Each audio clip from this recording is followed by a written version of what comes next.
Assalamualaikum warahmatullahi wabarakatuh. Waalaikumsalam warahmatullahi wabarakatuh. Gimana kabarnya Pak Fajar hari ini? Alhamdulillah baik sekali Pak. Baik Pak Fajar, sebelum saya melakukan observasi di pembelajaran Pak Fajar, kita akan berbincang mengenai pra-observasi sebelum kita melakukan observasi.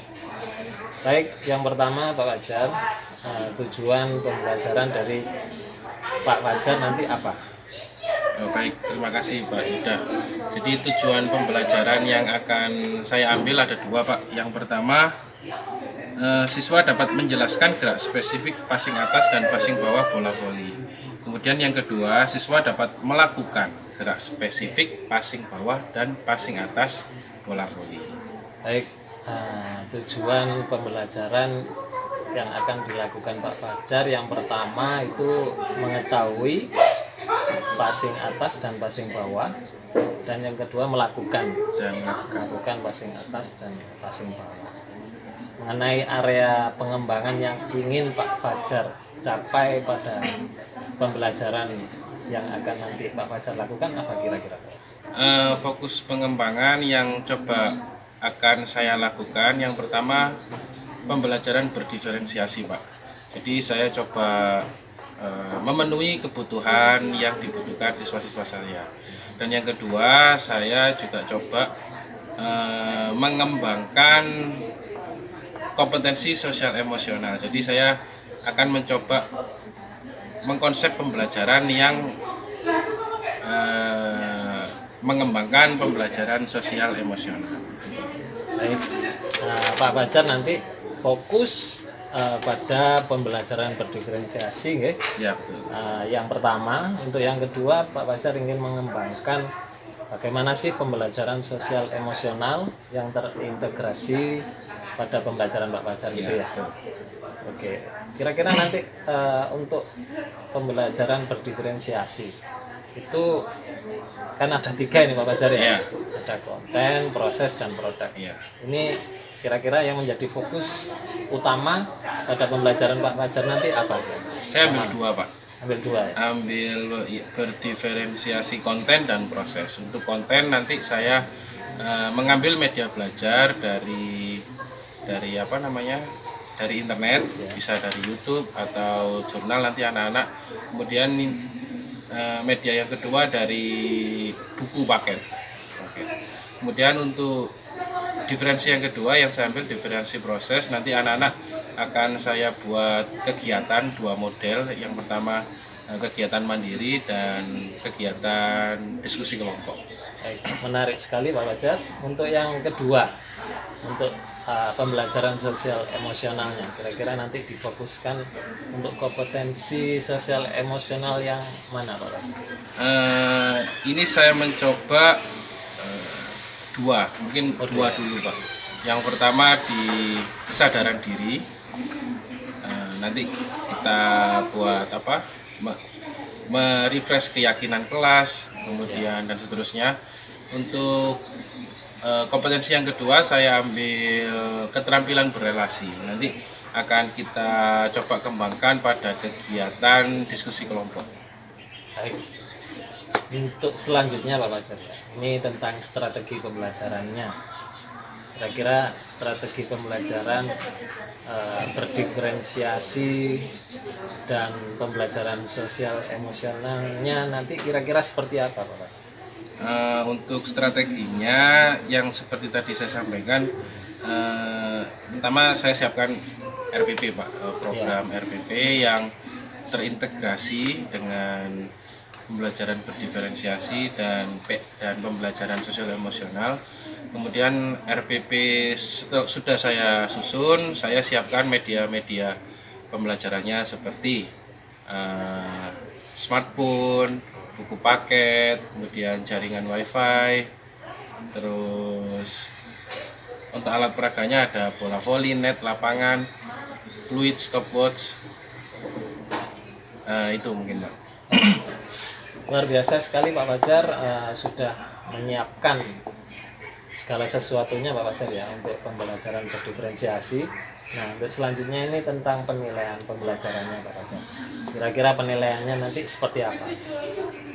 Yang pertama penilaian pengetahuan Pak, nanti penilaian pengetahuan dari LKPD, dari tes tertulis.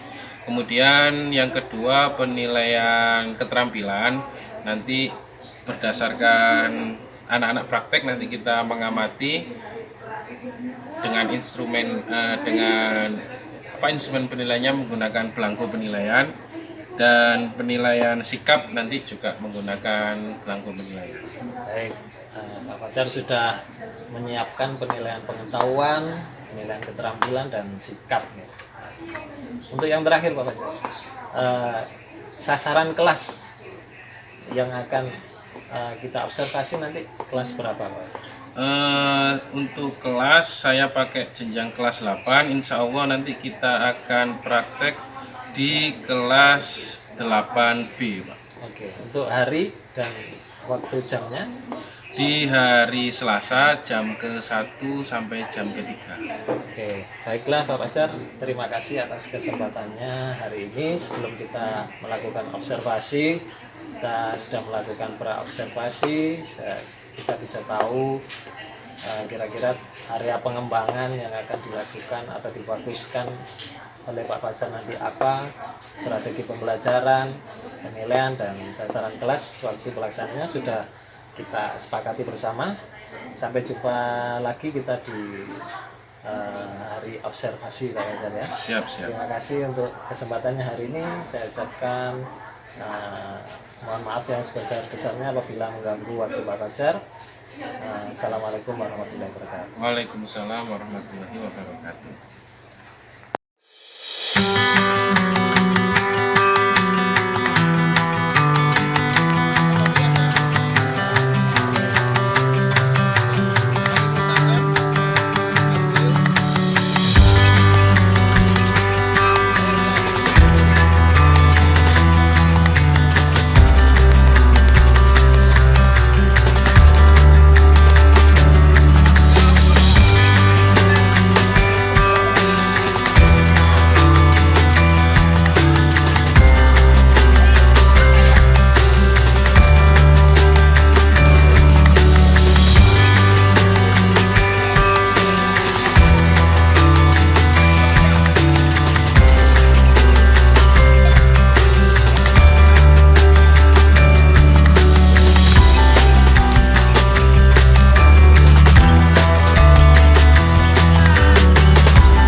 Assalamualaikum warahmatullahi wabarakatuh. Waalaikumsalam warahmatullahi wabarakatuh.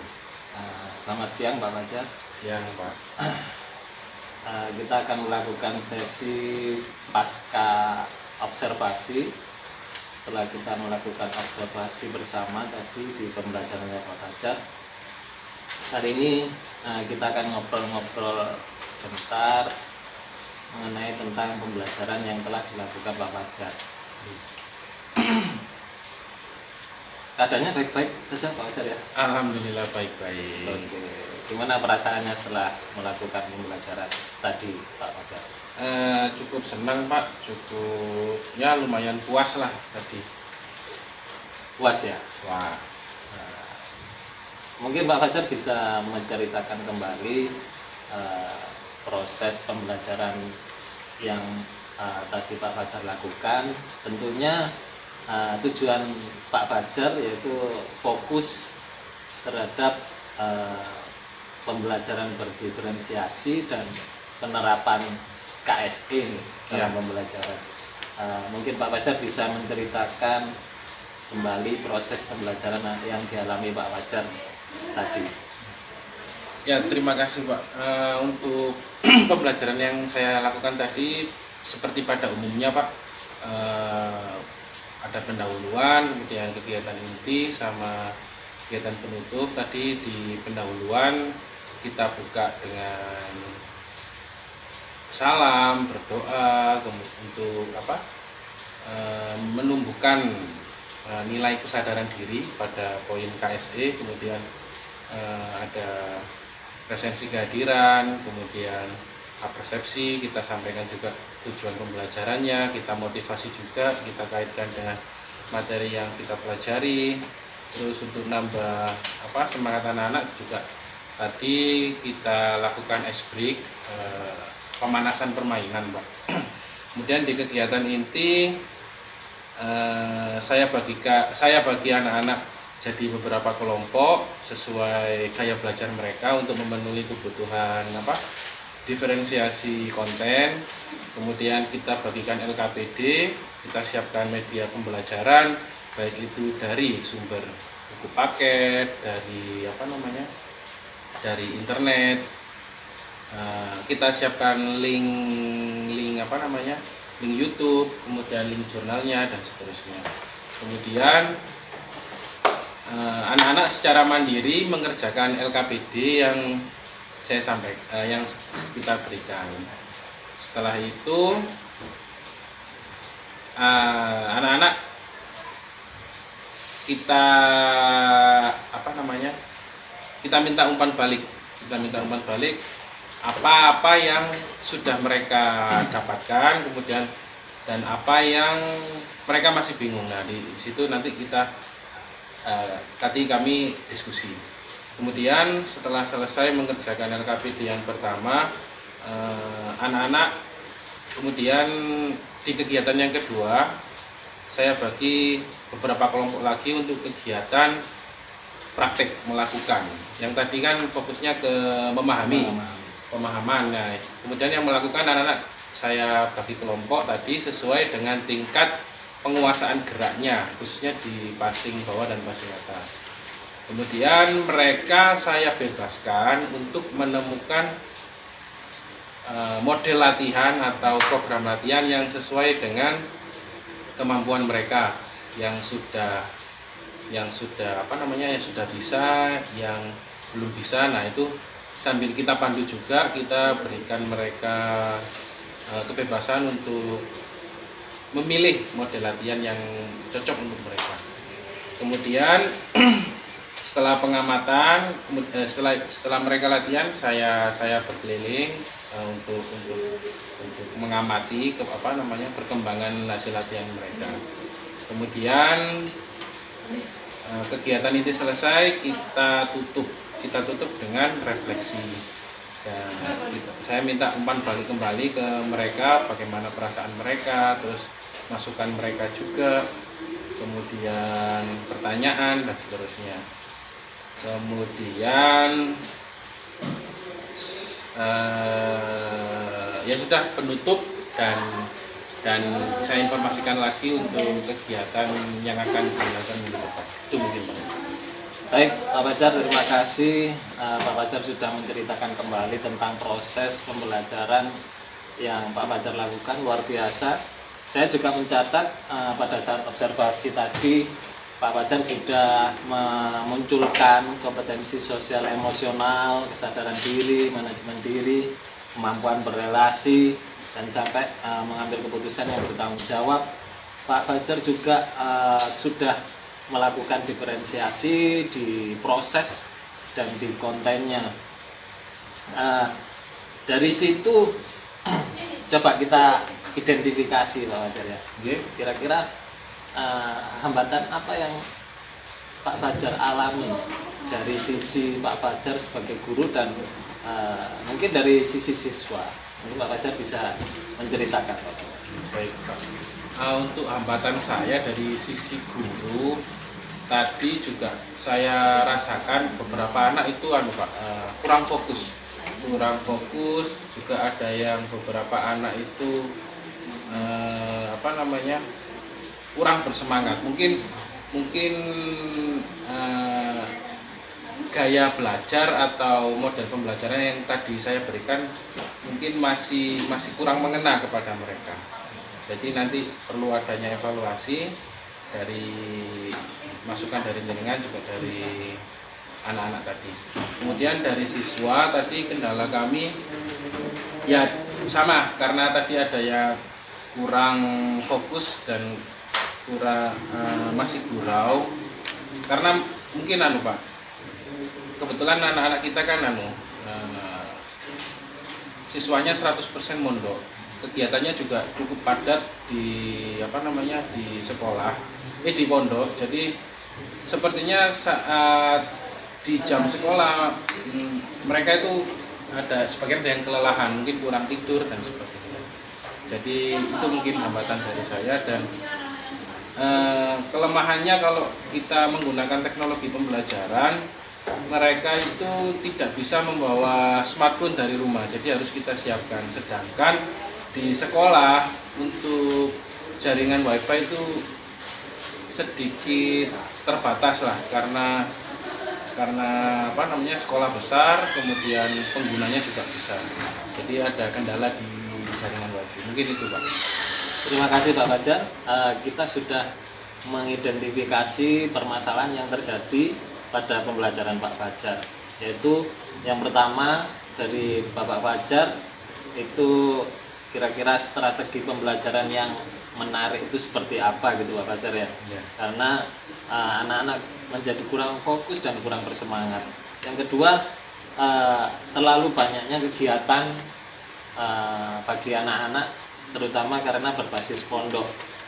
Selama di pondok mereka banyak kegiatan sampai malam, sehingga sampai di sekolah sepertinya sudah kecapean.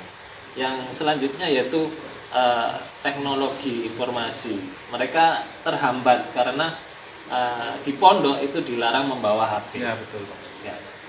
Sedangkan kita punya keterbatasan di sekolah, gitu ya.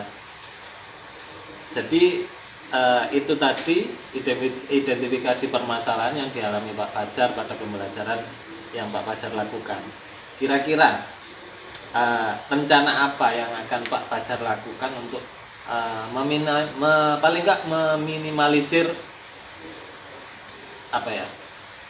hambatan itu atau permasalahan itu? Kira-kira rencana apa ini yang akan dilakukan Pak Fajar untuk memperbaiki strategi pembelajaran, untuk memperbaiki kondisi fisik anak karena banyaknya kegiatan dan keterbatasan teknologi. Ya, monggo. Jadi mungkin strategi saya nanti dari yang sudah kita lakukan tadi, kita evaluasi, kita refleksi, nanti dari data-data yang sudah saya dapat, refleksi dari anak-anak, umpan balik dari anak-anak, mungkin nanti saya akan sedikit otak-atik RPP lagi Pak, dengan saya menambah referensi lagi terkait kendala-kendala yang saya alami tadi. Coba saya cari-cari referensi dari sumber-sumber internet, mungkin dari teman-teman guru, baik di dalam kelas maupun di dalam sekolah maupun di luar sekolah. Nah, nanti kita sesuaikan dengan potensi apa yang sudah kita miliki dan kendala apa yang kita miliki, nanti kita cari jalan keluar. Baik. Jadi menurut Pak Fajar akan berusaha untuk memperbaiki strategi pembelajaran tersebut dengan mencoba untuk mencari referensi strategi pembelajaran yang bisa diterapkan dalam rencana pembelajaran Pak Fajar. Pak Fajar juga sudah berusaha untuk berkolaborasi dengan rekan-rekan sejawat untuk mengatasi permasalahan-permasalahan yang ada pada peserta didik Pak Fajar. Apakah ada yang lain Pak Fajar yang bisa ditambahkan untuk mengatasi hambatan tersebut? Mungkin cukup sementara cukup itu ya. Jadi Pak Fajar berusaha untuk berkolaborasi dengan teman rekan sejawat dan berusaha untuk mencari referensi, bisa dalam bentuk webinar atau diklat seperti itu Pak Fajar ya. Nah, kira-kira dukungan apa yang diperlukan Pak Fajar ini dan siapa yang bisa mendukung rencana Pak Fajar? Ya tentunya kita butuh dukungan seluruh warga sekolah Pak, dari kepala sekolah, rekan sejawat, kemudian kita juga butuh dukungan dari orang tua, dari wali murid, kita saling support, saling membudayakan hal-hal yang positif juga. Kemudian pastinya kita juga perlu dukungan dan kolaborasi dari pihak pondok, pihak pesantren, terkait bagaimana sih pola kegiatan mereka di pondok, jam istirahatnya dan sebagainya. Semisal nanti ya kita kasih sama-sama saling memberi masukan lah. Mungkin itu Pak. Baik, luar biasa Pak Fajar. Kalau kita ingin berhasil, sepertinya kita harus kolaborasi dengan semua pihak, Pak Fajar ya. Di situ ada kepala sekolah, ada guru, rekan-rekan kita, orang tua, terus tentunya dengan pihak pondok sebagai orang tua mereka di pondok. Yang terakhir Pak Fajar, kira-kira kapan Pak Fajar akan melaksanakan atau mengeksekusi rencana Pak Fajar? Ya untuk eksekusi perbaikan ya sesegera mungkin Pak, insya Allah setelah ini besok nanti segera saya susun rencana tindak lanjutnya dan segera saya melakukan perbaikan untuk pembelajaran di hari berikutnya di kelas-kelas lain juga. Oke, terima kasih Pak Fajar untuk kesempatan kita hari ini, ngobrol-ngobrol kita hari ini. Mudah-mudahan apa yang kita obrolkan hari ini bisa bermanfaat untuk kebaikan Pak Fajar khususnya, dan mungkin teman-teman rekan sejawat lain bisa mencontoh atau bekerja sama, kolaborasi untuk saling menutupi kelemahan-kelemahan kita dan memperbaiki dan meningkatkan apa yang sudah ada pada diri kita. Baik, terima kasih. Saya kira cukup sekian pasca observasi kita. Saya ucapkan sekali lagi mohon maaf apabila saya ada kekurangan. Terima kasih atas waktunya. Saya akhiri. Assalamualaikum warahmatullahi wabarakatuh. Waalaikumsalam warahmatullahi wabarakatuh.